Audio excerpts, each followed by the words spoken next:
Black History Month, so y'all know I have to give you some Black authors that you need to check out.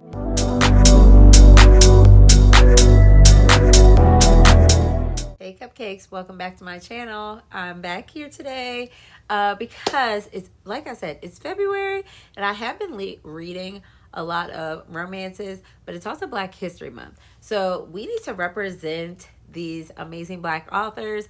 Black authors do not get enough recognition out here. So I just feel like as a Black bookstagrammer, as a Black YouTuber, like, we have to represent. We have to give them a little bit more exposure because you just don't really see them out there. Like, I was on Amazon yesterday looking for like Black novellas, like Black romance novellas.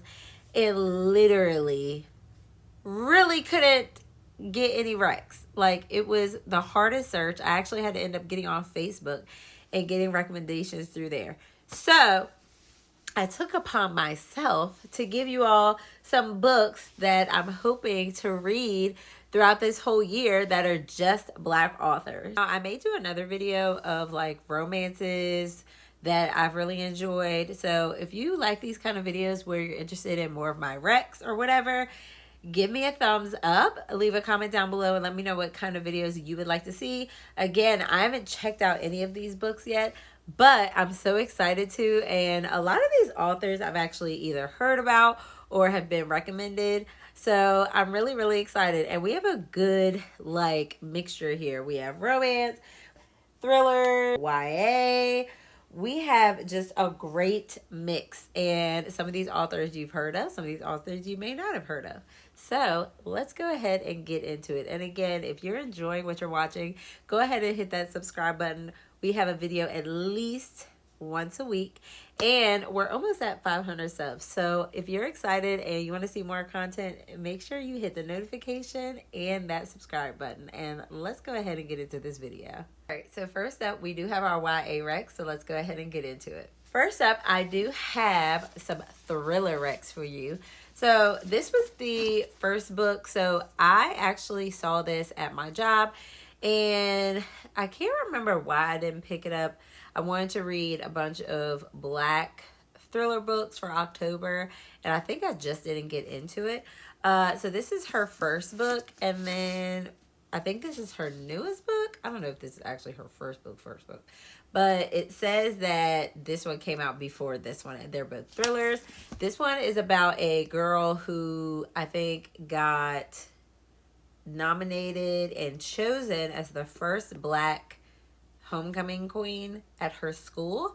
However, there's this white beautiful girl who is jealous and cannot believe that she wasn't chosen. And so when, I think her name is Nova, yes, when Nova actually gets chosen as the homecoming queen and goes missing and then is murdered, who they gonna look at besides that white beautiful girl who was envious and couldn't believe the fact that she didn't win anyway? So I'm excited to read this and check this out. It's an amazing plot, and I'm always looking for new books to share or recommend to my students. And this one, like, first of all, I love both of these covers, but this one actually like really gets me. This one is a little dark. They both got the blood on it though, so you already know it's going to be some like murder involved. This one is called Wander in the Dark, and it's about this boy named Amir who actually goes to like hang out with this white girl. I think she's having like a party or something, some kind of shindig. And he goes over there and he wonders like why he even got invited. I think he just went out on a whim to see, like I said, if he could, you know, hook up with this girl. She's a cute little white girl. And then I guess he stays the night there. He wakes up and then she's dead. And he's like, oh my God, like, what am I gonna do? This white girl is dead, and I'm literally this little Black boy at the scene of the crime. I'm just saying he should pick better situations to put himself in. So yeah, it says a Black teenager caught fleeing the scene of a rich white girl's murder. All of New Orleans agrees this case is open and shut. So I guess throughout this book, you figure out who actually did it. and actually what happened to this girl and why did she even invite him over there. I'm excited. Both of these books seem so good. So again, if you're looking for a nice YA thriller, these might be right up your alley, and make sure you check them out. The next 3 books actually I got from my school library. They were actually on display on the Black History Month shelves, where they gave like shout outs to Black authors that they've enjoyed over the last few years. And when I saw that they had this book, I was actually really excited because I've been wanting to read it for a long time. And excuse me while I ugly cry. Let me make sure. First of all, I love the cover. It's giving real, like, I don't know how to explain it. Like, it gives a very, like, old school cover, like, from, like, Black books that I used to find in, like, Walmart and stuff. This book, actually, like, what I really like about it is it's kind of like a play on To All the Boys I Loved Before, or at least that's what it makes me think of when I read the synopsis. So it's about this girl, I believe she has a list of everything. I mean, everything. So kind of like how in To All the Boys I Loved Before, she has letters that she's written. She literally keeps lists from all the boys she's ever kissed, all the times that she's cried, like all of these lists. And then somehow these lists get leaked. She has no clue how they got leaked. And she like goes into shambles because she cannot believe like all this information is now out into the open. So in this book, she actually teams up with like this guy who's like last known to have her journal, and they team up to try to figure out who was it that blacklisted her, or who was it that blackmailed her and sent out her entire list to the whole school. And throughout it, it's like a coming of age story. Like she's feeling, you know, she's trying to figure out how to deal with all these different emotions. She's trying to figure out like what this means. Like, of course, it becomes probably like a hate to love story. I don't know, but I'm so excited and I can't wait to read this. Like, this is such a cute story, and I loved To All the Boys I Loved Before. So I'm really excited. This book is super cute. So, I'm trying to show y'all. It's so hard when it has like the covering on it. Look at the cute little cupcake in the back. Y'all know I just had to pick this up. So this is Happily Ever Afters. And from what I remember when I picked it up, it's about this girl named Tessa who enjoys reading. She just hasn't really found her place in the world. And the only way that she can like truly feel a part of something is when she's reading one of her books. So she's never felt like a real protagonist in the world, but when she's reading, she like feels something. And then she also feels something when she's writing. So she loves reading, she loves writing, and she actually ends up going to a prestigious art school where she's able to start her writing journey and start to figure out, you know, her writing career, and, you know, start going to school with those things and really enjoy, you know, what she enjoys doing like outside of school. She started to now bring that into her real life to start her career. She actually is going to that school with her friend Caroline, and she's so excited, but when she gets to her first workshop, like literally the words, they're not coming to her. They're not there. I don't know. It just says that they're gone. So I'm assuming she just gets writer's block. So Caroline is like, no worries. You're just going to have to get your real life inspiration like in the world. And it's actually giving me, oh my gosh, what is that one book called? Oh, I have to put it up here somewhere because I cannot remember. Love and Gelato. For some reason, it's giving me Love and Gelato because she like Love and Gelato vibes, because she's going to go out into the world and she's going to get that inspiration. And you know that inspiration is going to be some kind of love story. So it says she's ready with a list of romance novel inspired steps to find a happily ever after. And she's going to use that as inspiration in a real life love story of her own, like to be able to write more and to find that inspiration to be able to write these wonderful stories that she's been able to write in the past. Nico, the artist who looks like he walked out of one of Tessa's stories, is cast as the perfect Prince Charming. It's just so cute sounding. Like, there's something refreshing about YA romances that are definitely, like, they could be used as such a palate cleanser. I keep saying it. It stays true. So really excited about this. Make sure you check it out. I mean, it's just the cutest cover. Like, the cover alone makes me so intrigued to read it. My last YA rec, and I have a few more. So if y'all enjoy this video, let me know, and I have some more for you. But this last one, the cover is just so cute. And it has a very sweet premise. So we have 7 Minutes in Candyland. And this book is a very interesting one. So sophomore Calvin Schmelton. And he actually, at his school, is selling candy. Which we all know those guys that did that side hustle, or even those girls that did that side hustle of selling candy. So he decides, okay, I'm going to sell candy. I'm going to have this quick, little buck to be able to be made. And then his crush goes into like his little closet and is complaining, and she's heartbroken about this guy that she's dating. So he's like, okay, well, yes, I'm going to sell this candy, but I'm also going to try to win her heart. So he starts giving some love advice, trying to show her that she's dating a jerk.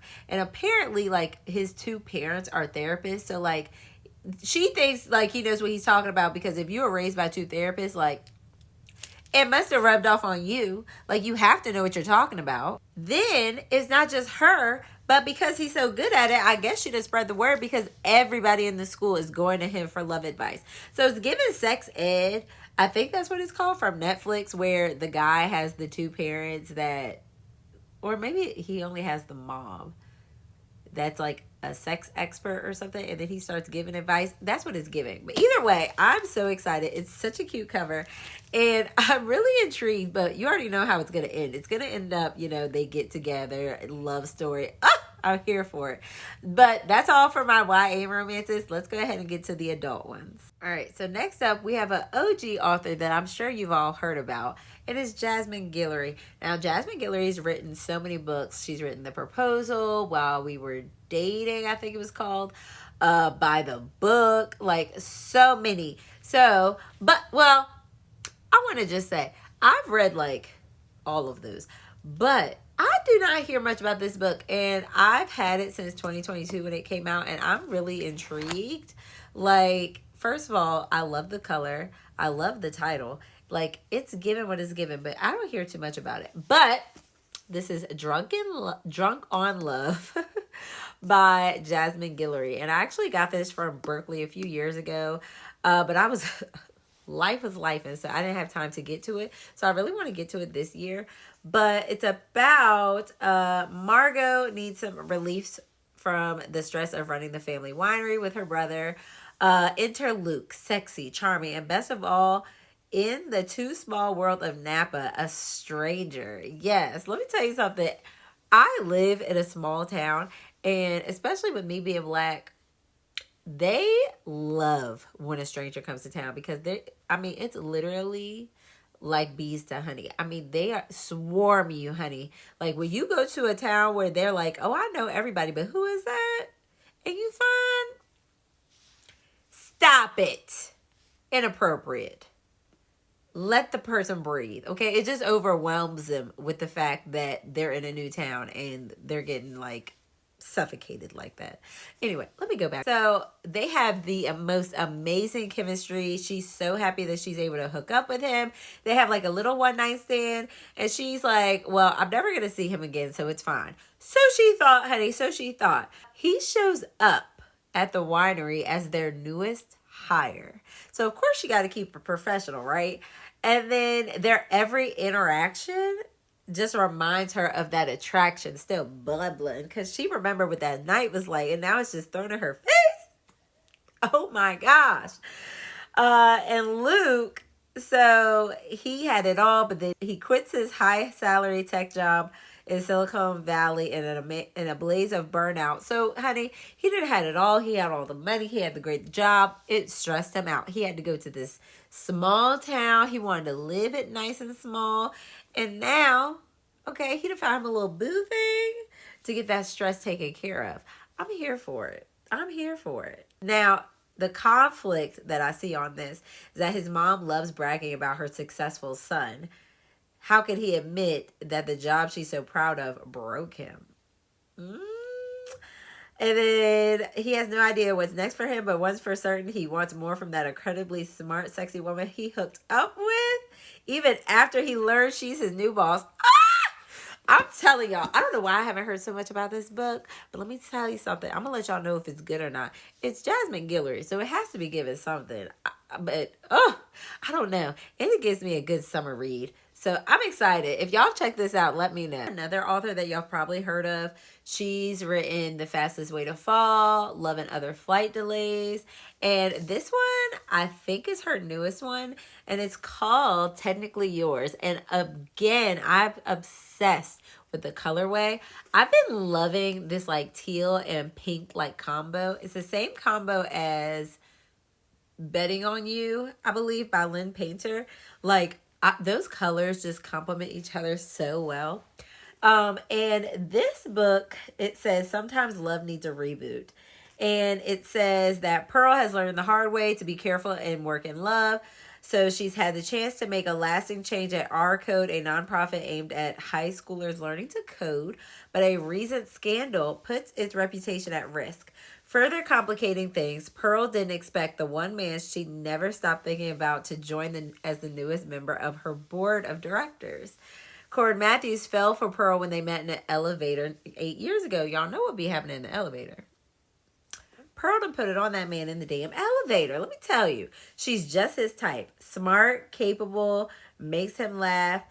And when she broke his heart, he decided love wasn't for him. When they reconnect after years with no contact, Cord is tempted to consider breaking his ban on serious relationships, but going public with a romance between them. Not Comcast putting out a message, and then the message was blank. All right. That was weird. I don't even remember what I said. Either way, it sounds like it's a work romance. It sounds like it's not enemies to lovers, but like a rekindling romance.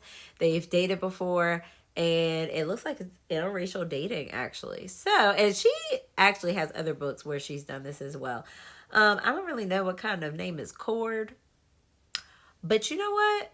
A white man that's down with a brown, I'm here for it. So, Denise, we're going to see how this goes. I'm going to see where this takes us. So, let's go ahead and get on to the next book. The next author actually wrote the book 7 Days in June, and then she also wrote a new book that I could have swore to y'all that I had. I just like tore my apartment up to look for this book, and I cannot find it. So, I'm just going to have to buy it. But it's The Perfect Find by Tia Williams. And I actually haven't read 7 Days in June either.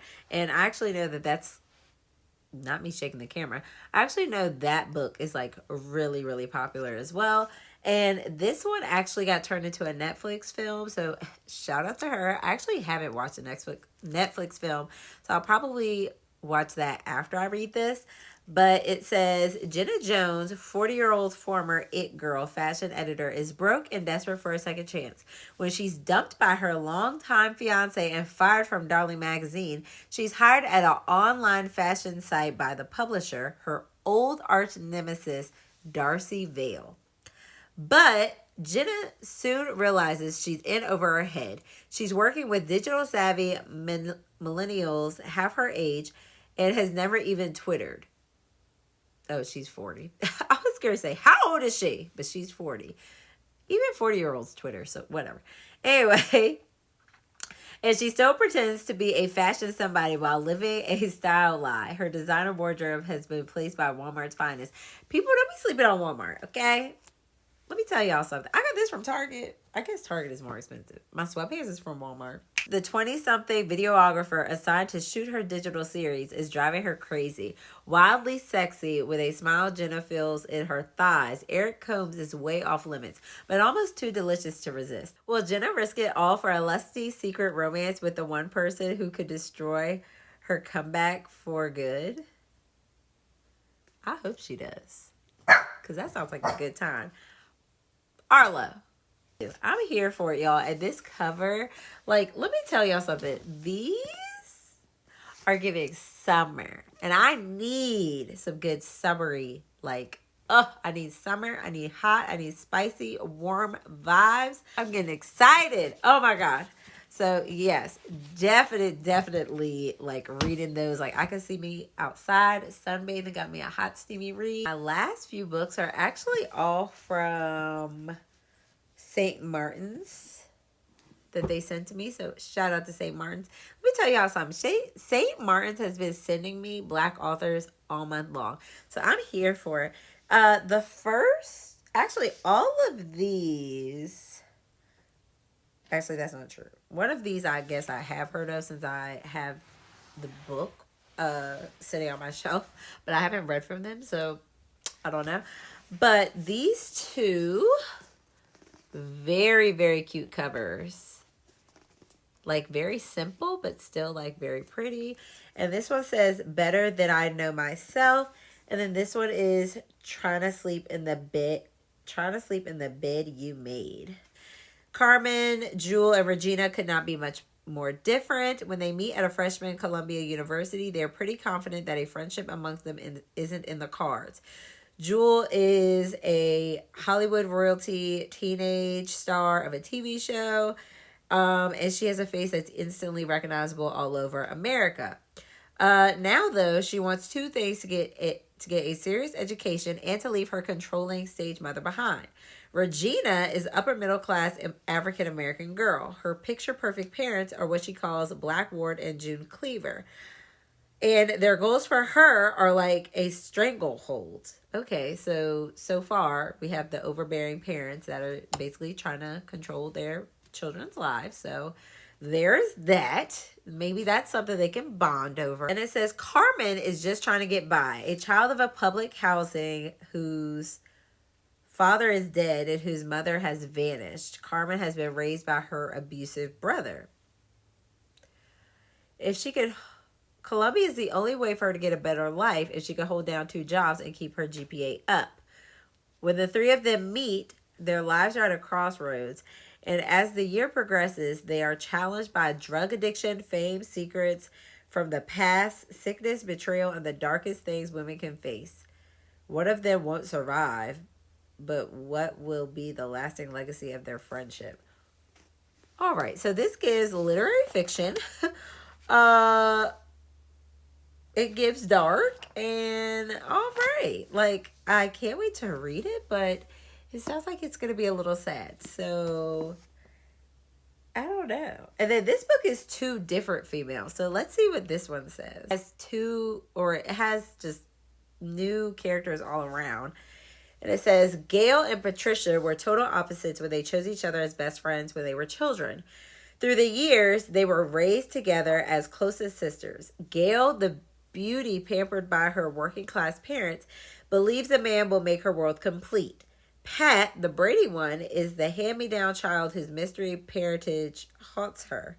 She's determined to finally get a home for herself in the executive suite at the top of her career. And then there's Marcus, linked to both of the women from the moment a childhood tragedy bond held them in secrecy. Best friends face down the past in this beloved novel. Now this one don't seem as dark. I wonder if the order matters. Maybe I should read this one first, because that one, it's going to take a little bit. They both sound good, but this one definitely sounds like a lighter read. And both of these give like literary, like fiction type vibes. I think that's what it would be called. Women's fiction? I don't know. Either way, stunning covers, very interesting. And like I said, I'm trying to get into more diverse reads, diverse authors, and I'm trying to diversify like the different genres I read. So I'm here for it, and I'm excited to read these. So thank you, St. Martin's. On a side note, these books, I actually just looked it up, and they are older than the rest of these books by a margin. This book actually came out in 1996, so I think they got republished with new covers. 1996. However, it does have a 4-star rating on Goodreads, so I am really intrigued. Like, that's a pretty high rating. And while it's not like, it doesn't have that many ratings, like they're still very low, like they're in like the 2000 range, that's still very high for the little bit of ratings it has. And so I'm very excited to read this. I think I'm actually more intrigued to maybe get this out in the open. And if it is really good, like it deserves like more hype. This one actually came out in 2004 and it also has a 4-star rating. So I'm actually really excited to try these out. I'm very excited that they were able to get like new covers.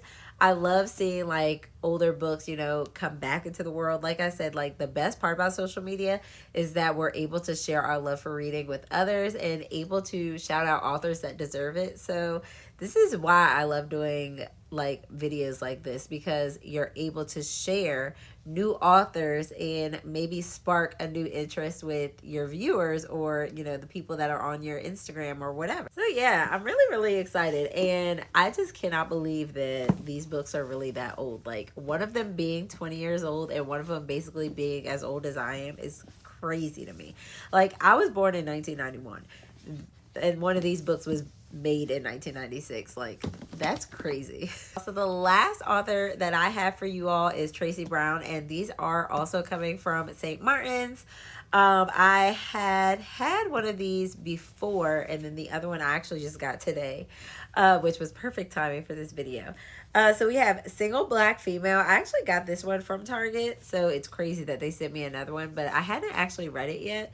I actually bought it because of this beautiful, I think I bought both these at the same time, now that I think about it. Target had like that little black section that they usually have. So like, it's funny that I bought both of these at the same time, because clearly like the yellow really drew me in. But this one was about Ivy Donovan, who is a successful stylist, entrepreneur, single mom who has been loyal to her son's father, as he serves lengthy prison sentence, but life has gotten lonely over the years and she wants more for herself. Michael isn't about to lose his family. Well, Michael, you shouldn't have went to jail. You just shouldn't have went to jail. I mean, truly, like, I don't know what to tell you. Coco Norris is well off, single, childless, and struggling with her allegiance to emotionally unavailable men.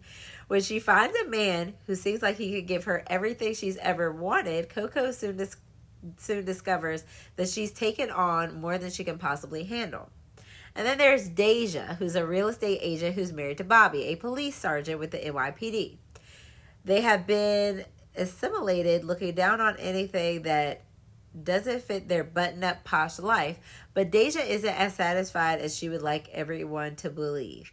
When Deja's past returns with a vengeance, she's forced to face herself as the perfect life begins to crumble.